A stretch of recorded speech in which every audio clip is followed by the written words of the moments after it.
Você já pensou que a liberdade, aquela que você tanto deseja, talvez só exista porque há limites? Num mundo onde tudo é incentivo ao desejo imediato, dizer não virou tabu. A palavra disciplina parece ter sido sequestrada pelo trauma, confundida com repressão, com rigidez, com dor. Mas e se eu te dissesse que os limites, quando nascem do amor, são as verdadeiras portas da autonomia? Não estou aqui para te oferecer fórmulas de criação de filhos, nem estratégias mágicas de produtividade. O que você vai ouvir é sobre algo mais fundo: o caráter e como ele é moldado pelas escolhas invisíveis que fazemos todos os dias. Aqui, a disciplina não é punição, é cultivo. É um tipo de amor que tem forma. Hoje, nós vamos costurar ideias atemporais e necessárias. Sêneca, que te ensina a dominar a si mesmo antes de tentar dominar o mundo. Aristóteles, que mostra que a virtude se constrói na repetição. Montessori, que entendeu que a verdadeira liberdade é aquela que nasce do ambiente bem preparado. E Carol Dweck, que provou que acreditar no ainda não pode mudar vidas. E o risco? O risco é esse: viver à mercê dos próprios impulsos, educar no grito ou na culpa, decidir sem medida, repetir padrões sem perceber. Você consegue dizer hoje quais dos seus limites são fronteiras e quais são muros? Até o final deste vídeo, você vai conquistar uma bússola, um triângulo entre amor, limite e exemplo, para que, no seu cotidiano, você saiba onde guiar, onde segurar e onde simplesmente confiar. Não com fórmulas prontas, mas com perguntas que iluminam, porque caráter não se ensina com respostas, se ensina com a vida. Você diz: essa será a última vez que eu deixo o celular me vencer. Mas à noite a luz azul ainda brilha nos olhos cansados. Na manhã seguinte, irritação, apatia, pressa. Você chama isso de cansaço, mas talvez seja falta de contorno. E onde falta contorno, não há rio, só vazamento. Se algo em você já se mexeu, já sentiu incômodo ou alívio com essa introdução, fique. O que vem a seguir pode transformar não só a sua rotina, mas a forma como você orienta quem está à sua volta.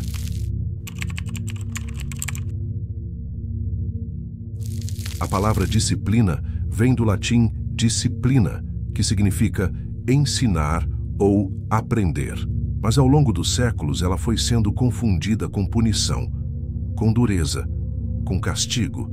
E o amor, esse que educa, foi perdendo sua forma. Mas e se nós resgatássemos o significado original da disciplina? Não como controle, mas como cuidado com direção. Não como imposição, mas como relação que confia na possibilidade de crescimento. Disciplina é o gesto que diz: eu vejo quem você pode se tornar. E aqui está o ponto central da nossa conversa. O caráter não nasce pronto. Ele é construído nas pequenas escolhas, nos hábitos silenciosos, nos limites repetidos com paciência. Disciplina, nesse contexto, é o que dá margem ao rio. Ela protege a direção, mas permite a fluidez. Ela organiza o tempo, mas respeita o ritmo. Ela oferece segurança, mas não impede o risco. Essa é a tese que guia nosso vídeo. Limites bem colocados não aprisionam. Eles libertam. Eles são o espaço simbólico onde a liberdade pode florescer com responsabilidade. E para compreender essa sabedoria de forma profunda e atemporal, vamos explorar 4 grandes mestres da formação humana. Sêneca, com sua visão estoica de autodomínio e vigilância do tempo. Aristóteles, que via o hábito como construção da virtude, e Afroneses como a bússola do dia a dia. Montessori, que enxergava a autonomia como fruto de um ambiente intencionalmente preparado. Carol Dweck, que revelou como a crença no ainda não pode criar espaço para o florescimento humano. Imagine uma criança aprendendo a andar de bicicleta. Se você segura demais, ela nunca aprende. Se solta de uma vez, ela cai. O limite, nesse caso, é o ponto de equilíbrio, a mão que guia, mas solta na hora certa. Isso vale para crianças, mas também para adultos, relacionamentos, escolhas financeiras e até para a sua própria forma de tratar a si mesmo. E se o problema não for a falta de liberdade, mas o excesso de possibilidades sem direção? Você já se perguntou quanto da sua ansiedade vem de não saber o que pode ou não pode, deve ou não deve, repetir ou abandonar? Se esse mapa fez sentido, compartilhe com alguém que está tentando educar, um filho, um aluno ou a si mesmo. O caminho à frente é de aprofundamento e vale a pena. Vivemos em um tempo curioso. Pais pedem desculpas por colocar limites. Professores hesitam em chamar atenção. Adultos se sentem culpados por dizer não até para si mesmos. É como se tivéssemos sido lançados num impasse silencioso entre autoritarismo tóxico e permissividade disfarçada de liberdade. De um lado, há quem ache que o melhor caminho é deixar tudo solto. A criança decide, o colaborador se auto-organiza, a vida segue seu fluxo, mas sem estrutura. De outro, há quem se refugie em regras duras, comandos vazios, ameaças, rigidez. No fundo, são dois extremos movidos pelo mesmo medo: perder o controle. E esse medo, seja ele travestido de liberdade ou de dureza, está nos custando caro. Quando tudo é permitido, nada é aprendido. Quando tudo é imposto, nada é compreendido. Você já tentou impor um limite para o tempo de tela de uma criança ou adolescente? Nos primeiros minutos, pode parecer fácil, mas logo vêm as lágrimas, a birra, a negociação. E o que você faz? Cede, porque está cansado, porque não quer confronto, porque acha que o amor se mede pela ausência de conflito. Mas, por trás dessa decisão, o que se instala é uma lição silenciosa. Se eu insistir o suficiente, tudo é negociável. E aí vem a pergunta incômoda: que tipo de ser humano o nosso medo de desagradar está formando? Limite sem amor vira medo. Amor sem limite vira confusão. A verdadeira liberdade, como um jardim bem cuidado, floresce quando a poda com intenção. E talvez ninguém tenha compreendido isso tão profundamente quanto os antigos estoicos. Porque para eles, a primeira forma de disciplina era sobre si mesmo. Se essa cena da vida real te lembrou de alguém, ou de você mesmo, envie esse trecho para quem precisa repensar seus próprios extremos. O próximo passo é entender como a disciplina interna, segundo Sêneca, pode ser o primeiro passo para transformar o externo.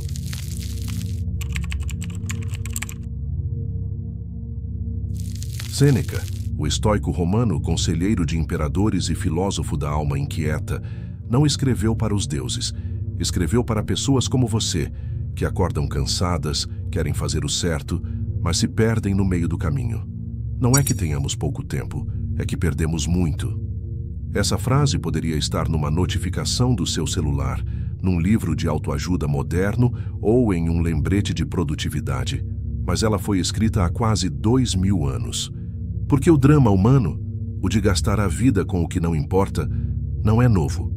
Para Sêneca, a verdadeira disciplina começa com o governo de si mesmo. Ele chamava isso de autodomínio, do grego enkráteia, uma força interior que não sufoca os desejos, mas os organiza. Não é sobre reprimir, é sobre dirigir, é sobre ser senhor do próprio tempo, do próprio impulso, da própria palavra. Você promete começar a escrever, mas vai rapidinho olhar uma rede social. Quando percebe, já se passou 1 hora, e você não sabe para onde ela foi. Sêneca chamaria isso de a morte invisível do tempo. Ele dizia: a vida é longa se você souber usá-la. Hoje chamaríamos isso de regulação emocional e controle executivo. Os estoicos já praticavam o que os neurocientistas modernos identificam como pré-frontal ativo: vigilância, clareza, constância. Na tradição espiritual, essa vigilância interior lembra a prática do exame de consciência. Sêneca fazia isso ao final de cada dia. O que eu fiz bem, o que deixei de fazer, o que posso melhorar amanhã. Essa prática é menos cobrança e mais cuidado com o invisível. E se você anotasse todos os dias apenas uma coisa que desperdiçou e uma que valeu a pena, que tipo de pessoa estaria se formando em silêncio? Sêneca vivia numa Roma em crise, sob o comando de Nero. Mesmo assim, Escrevia sobre a calma interior como um bem possível, mesmo no caos. Hoje, você vive num tempo de excesso. Mas talvez, como ele, precise de menos coisas e mais forma. Porque o caráter não nasce de um dia. Ele nasce da repetição silenciosa, do hábito firme. E ninguém falou melhor sobre o hábito como caminho da virtude do que Aristóteles. Se essa filosofia bateu forte em você, compartilhe esse trecho com alguém que vive dizendo não tenho tempo, mas talvez só não tenha direção.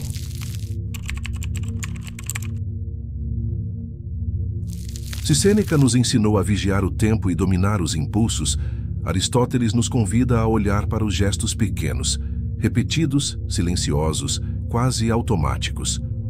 Nós somos o que repetidamente fazemos. A excelência, portanto, não é um ato, é um hábito. Para ele, o caráter não era um dom divino ou uma inclinação natural. Era algo que se forma, se lapida, se cultiva.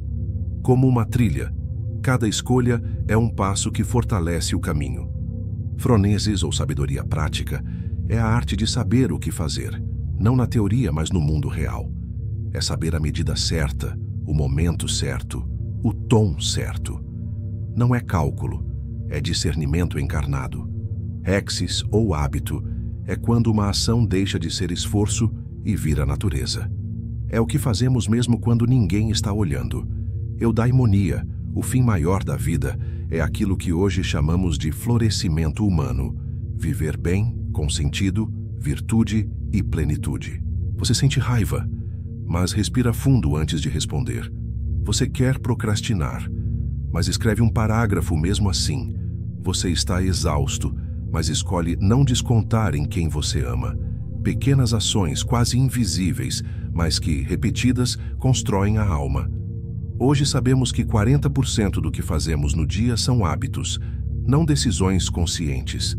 Aristóteles já sabia disso, por isso dizia que a virtude nasce na repetição orientada, não no desejo passageiro. Na tradição cristã, chamamos isso de virtudes teologais e cardeais. Na tradição oriental, de caminho do meio, como no budismo. A sabedoria sempre soube que viver bem exige treino da alma. O que você repete, mesmo sem perceber, está te tornando quem você deseja ser, ou está te afastando de si mesmo. E quando falamos de repetição, falamos também de ambiente, porque um gesto só vira hábito quando há espaço para praticar, e ninguém entendeu isso melhor do que Maria Montessori.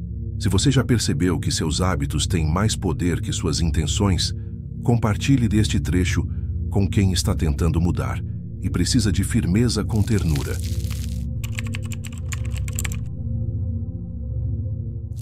Maria Montessori não criou um método, criou uma maneira de ver o ser humano, em formação, em potência, em silêncio. Para ela, a disciplina verdadeira nasce do ambiente certo, no tempo certo, com a confiança certa. É uma arquitetura do invisível, o adulto não como quem manda, mas como quem prepara o espaço para o outro florescer. A maior ajuda é aquela que permite a criança fazer sozinha. Autonomia guiada. Liberdade real não é fazer o que se quer, é descobrir o que se pode construir. Montessori propunha um equilíbrio entre liberdade e estrutura, onde a criança participa ativamente do próprio desenvolvimento. Ambiente preparado. Tudo ao redor educa. Móveis, sons, luz, disposição dos objetos, o tom de voz dos adultos. O espaço ensina. O silêncio orienta. A ordem externa convida a ordem interna. Períodos sensíveis. Momentos únicos em que o aprendizado acontece com mais facilidade, se houver espaço e estímulo adequados. Pense em uma cozinha caótica, barulhenta, cheia de interrupções. Agora imagine tentar meditar nesse lugar, ou trabalhar, ou educar alguém. A confusão externa vira confusão interna. Montessori sabia disso, e por isso desenhava escolas como espaços de paz, mas com ação, silêncio, mas com sentido, estrutura, mas com leveza. Isso vale para adultos também. Se você quer mudar um hábito, mude o ambiente. Quer dormir melhor? Mude a iluminação, a rotina. Quer comer melhor? Reorganize a cozinha. Quer mais foco? Silencie o celular. Ambientes sabotam ou sustentam as suas intenções. No fundo, essa é uma visão profundamente espiritual. O mundo fora reflete o mundo dentro. E preparar o espaço é preparar a alma. Cristãos chamariam isso de vigiar o templo. Orientais diriam que a energia do espaço molda o fluxo da consciência. Que parte da sua casa, do seu dia, da sua mente, está gritando por uma reorganização silenciosa, porque o espaço é onde o gesto acontece, mas é a crença que dá sentido ao gesto. E ninguém entendeu o poder da crença sobre o crescimento como Carol Dweck. Se esse trecho fez você olhar em volta com outros olhos, compartilhe com alguém que vive em ambientes que drenam a alma. Talvez esteja na hora de reorganizar o sagrado.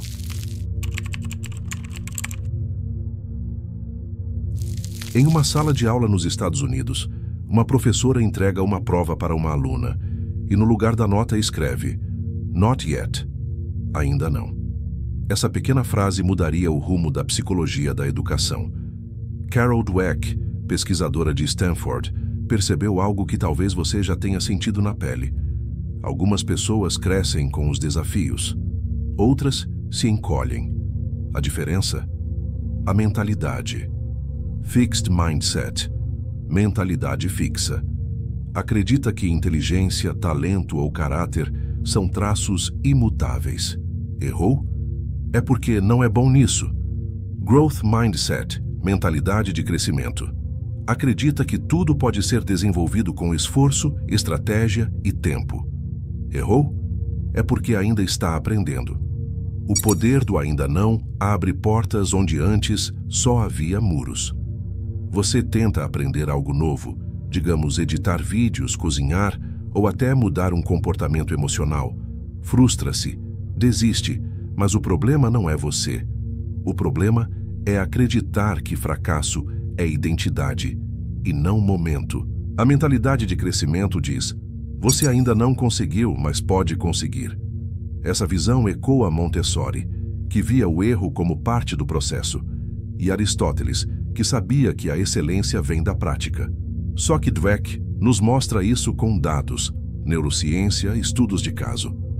Crianças que recebem elogios por esforço, e não por serem inteligentes, tornam-se mais resilientes. Adultos que adotam o ainda não têm mais capacidade de autocorreção, humildade e persistência. Na espiritualidade, isso é fé no processo. É crer que a semente plantada, mesmo sem brotar hoje, carrega uma potência invisível. O ainda não é um lugar onde a alma respira antes de florescer. E se você reescrevesse suas falhas recentes como versões inacabadas de si mesmo, o que hoje parece um erro pode ser um rascunho do seu melhor. Porque agora já temos os 4 pilares: Sêneca, o tempo; Aristóteles, o hábito; Montessori, o ambiente; Dweck, a crença. E está na hora de uni-los, num triângulo que sustenta o que chamamos de caráter. Se você já se culpou por não ser bom o suficiente, envie esse trecho para seu eu do passado, ou para alguém que está precisando ouvir. Você só não conseguiu ainda.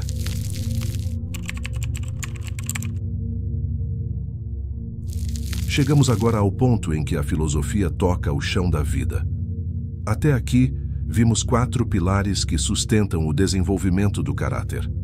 O tempo vigiado, com Sêneca; o hábito virtuoso, com Aristóteles; o ambiente que educa, com Montessori; e a crença no ainda não, com Carol Dweck. Mas sozinhos, esses pilares são fragmentos. Juntos, eles formam uma bússola viva, com 3 agulhas que apontam para o que realmente educa: amor, limite. Exemplo: amor é o solo, limite é o contorno. Exemplo é a água que escorre pelo caminho mais fundo.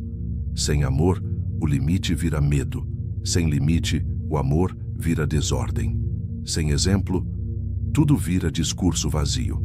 Uma mãe diz à filha: você precisa ser mais organizada. Mas vive com o celular na mão, deixando tudo por fazer. O que a criança aprende? Não o discurso, mas o gesto, o corpo. o tom de voz. Ou então, o professor que exige atenção, mas vive distraído. O chefe que pede pontualidade, mas chega atrasado. O espiritualista que fala em paz, mas se irrita com qualquer contrariedade. Exemplo não é perfeição, é coerência possível. E mesmo no erro, o exemplo pode ensinar, se vier com humildade. Na tradição cristã, Jesus não ensinava sobre amor. Ele amava, com atos. Ele não explicava a paciência. Ele esperava.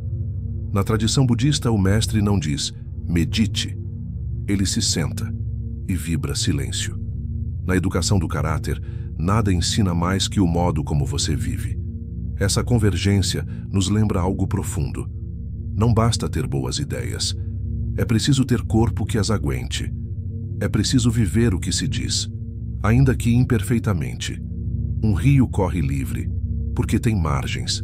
A poda dói, mas permite que a árvore floresça. O contorno da taça torna possível conter o vinho. E se você olhasse para a sua própria vida agora, ela está sendo solo, contorno ou exemplo para alguém. Mas como lidar com os mal-entendidos, com as críticas ao limite, com as dores de dizer não? É o que veremos a seguir. Se essa bússola já começou a se formar dentro de você, comente aqui. Hoje, escolho viver como exemplo. Isso te ancora.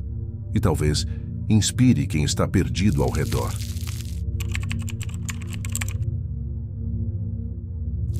Toda vez que falamos sobre limites, uma onda de desconforto aparece. Alguns dizem, limites ferem a autenticidade. Outros, autonomia vira anarquia. Ou ainda, disciplina é rigidez emocional. São frases comuns, mas será que são verdadeiras? Vamos olhar de frente para essas objeções, não para combatê-las, mas para purificá-las. Limites ferem a autenticidade. Autenticidade não é agir por impulso. Autenticidade verdadeira precisa de contorno para se expressar com clareza. O artista não é menos livre porque usa uma moldura. O poeta não é menos criativo porque segue métrica. Na verdade, é dentro da forma que a essência ganha corpo. Você sente raiva, se expressa como veio, sem filtro, sem cuidado. Depois, se arrepende. O que foi isso? Autenticidade? Ou descarga emocional sem sabedoria? Limite justo não suprime a emoção. Ele a transforma em gesto consciente. Autonomia guiada é abandono disfarçado. Não. Autonomia guiada é uma ponte entre dependência e liberdade.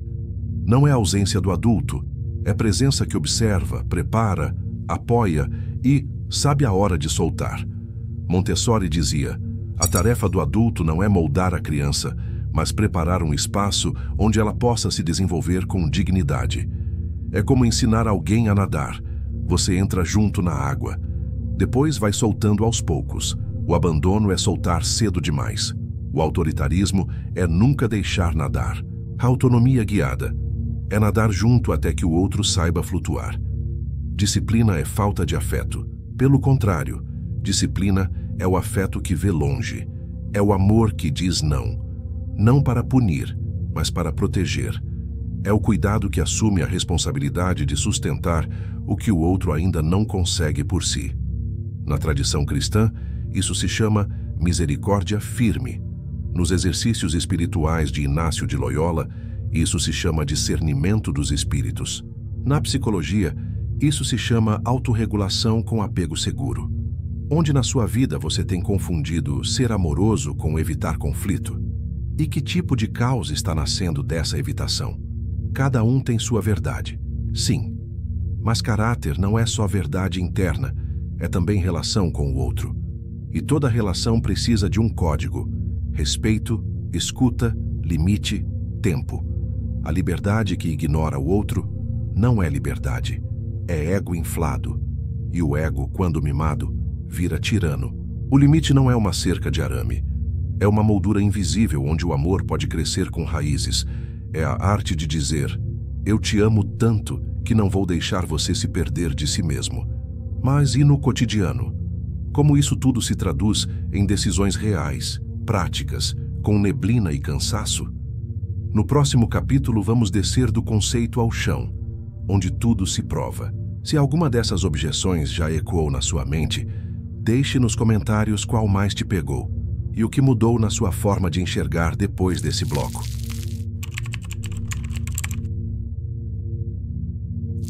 Até aqui, tudo parece claro. Sêneca nos lembrou da vigilância interior. Aristóteles, da força dos hábitos. Montessori, do ambiente como educador. Dweck, da crença no processo. E tudo isso converge num triângulo: amor, limite e exemplo. Mas, como aplicar isso quando o dia está escuro, o tempo é curto e a emoção é longa? A vida real não acontece em livros. Ela acontece com louça na pia, notificação tocando e decisões que ninguém vê. E é aí que entra a fronesis, a sabedoria prática. Fronesis é a virtude da escolha justa no caso concreto. Não é uma regra, é um radar. É a capacidade de, mesmo sem mapa, sentir a direção mais ética, mais amorosa, mais construtiva. Você tem um prazo urgente. Seu filho te chama para mostrar um desenho. O que fazer? Ignorar? Largar tudo? A fronesis não dá a resposta pronta, mas ela pergunta: o que é mais importante agora? E qual o preço disso depois? Você prometeu que não daria mais doces antes do jantar. Mas a criança chora, te olha, insiste. Você cede por cansaço e depois sente culpa. A fronesis diz: firmeza com ternura educa, mas a culpa que se omite ensina a insistência. Alguém te provoca. Você quer responder no mesmo tom, mas algo em você hesita e escolhe o silêncio que interrompe o ciclo. Isso é fronesis, sabedoria que não precisa vencer, mas que busca paz. A ciência chama isso de flexibilidade cognitiva e autorregulação contextual. É saber que o que funciona num dia pode ser um desastre no outro. Por isso precisamos mais do que fórmulas. Precisamos de presença interior.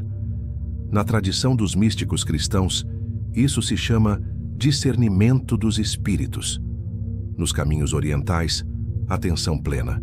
Em todos os casos, é a mesma essência. Escute a realidade com o coração desperto. Quando estiver em dúvida, pare e pergunte: para que eu estou fazendo isso? Como estou fazendo? Quanto é demais? Que pequena escolha de hoje, mesmo invisível, vai te aproximar do tipo de pessoa que você quer se tornar? Porque ao fim de tudo, o limite não é uma parede, é uma promessa. E o amor que disciplina é também o amor que confia no florescer.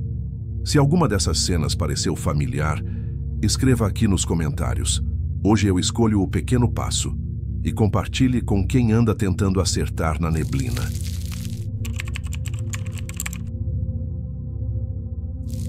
O limite, no fim das contas, não é sobre controle, é sobre cuidado. É o gesto invisível que diz: eu acredito tanto em quem você pode se tornar, que me disponho a ser o contorno da sua transformação. Disciplina é essa forma invisível do amor, aquela que não precisa ser vista para fazer efeito, que se revela não nas palavras, mas nas estruturas que você sustenta com paciência, como a moldura que permite que a luz atravesse o vitral, como o leito que guia o rio, como a argila que recebe a forma da mão firme. Você agora conhece os caminhos. Sêneca te mostrou o tempo, Aristóteles o hábito, Montessori o ambiente, Dweck a crença no ainda não. E juntos eles desenharam em você um triângulo vivo: amor, limite, exemplo. Essa é a bússola. Esse é o legado. E esse, talvez, seja o presente mais valioso que você pode deixar no mundo. Se você chegou até aqui, já deu o primeiro passo. E agora, carrega consigo algo que não depende de regras externas. Um radar interior. Uma força quieta. Uma pergunta que acompanha: esse gesto me aproxima ou me afasta do ser humano que desejo ser? Se esse vídeo tocou algo em você, compartilhe com quem você ama. Comente: o limite que mais me libertou foi... E ajude outras pessoas a encontrarem também a forma do amor que guia.